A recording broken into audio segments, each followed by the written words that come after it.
only have one question to answer. Same question lang po sa bawat candidate. Let's go in front. Okay, how are you, Philcom India? I'm doing fine, but my voice is... Medyo mahirap, pero kaya ba? Kayang-kaya. I think it's because also of the weather, no?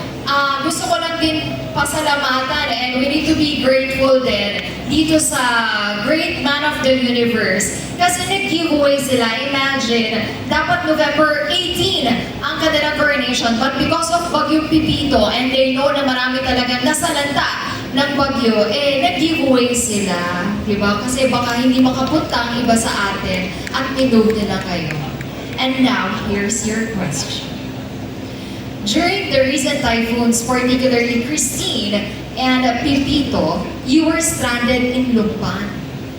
The experience was both challenging and eye-opening.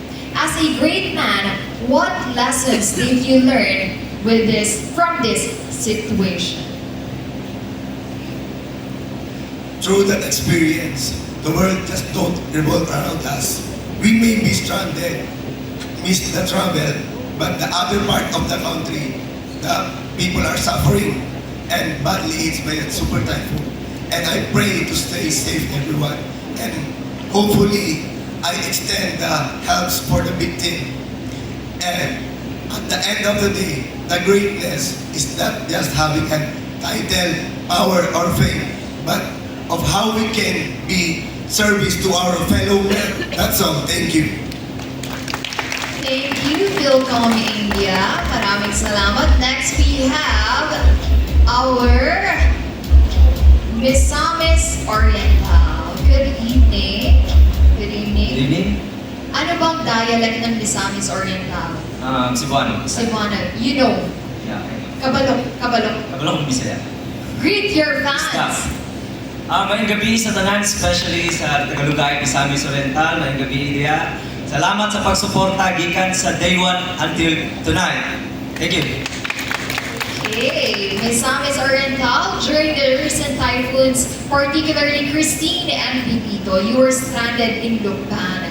The experience was both challenging and eye-opening. As a great man, what lessons did you learn in this situation?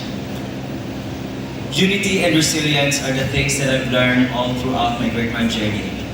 Seeing how my 24 candidates helping each other, supporting each other despite of our differences was such a good aspect that is worth to be cherished. And this is to testify that our differences is not a hindrance to camaraderie.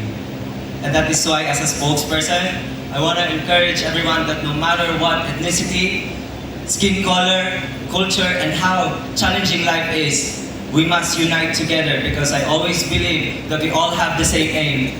And that aim is to be more inclusive and more diverse country that will unite the universe. One for all for one. No one left behind. Thank you.